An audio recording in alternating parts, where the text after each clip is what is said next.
The story opens with a montage of scenes from the unfortunate life of a young man named Riley Flynn. The first scene shows a site of a destructive road accident, as Riley watches the results of his drunk driving. He has caused a traffic accident that resulted in the death of a young woman named Tara Beth. Her lifeless body lies nearby, with shards of glass all over her face. As the paramedics approach the stunned Riley, he begins to pray.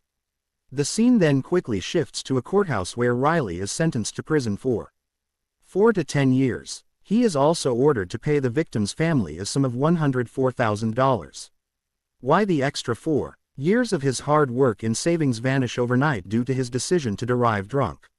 He is consumed with guilt, frantic. The life of the young girl, and that is promising future, is now ruined by his own hands. Ever since that day, Riley has never had a good night's sleep.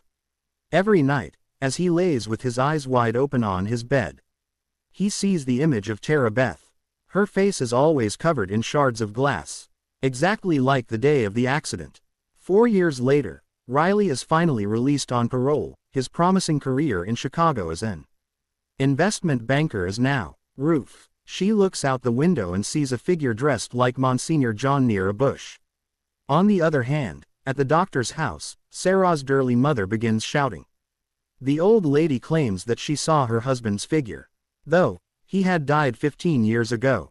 Additionally, the weird incidents don't end there. A sailor on his way home sees the door of a nearby house open by itself. He stops and walks towards the house, asking if anyone is in there. He gets no response and is about to leave, when suddenly, a voice echoes what he just said.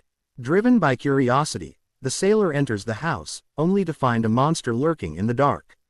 He is then attacked and pinned to the ground, and his screams are heard in the distance. The following day, a lot of people attend Mass. It seems like Father Paul's arrival on the island has ignited a fervent religious passion among its residents. After Mass, the priest challenges Lisa, a girl paralyzed for years, to stand from her wheelchair and take communion. Everyone thinks the priest is joking, and even Lisa's father questions him. But suddenly,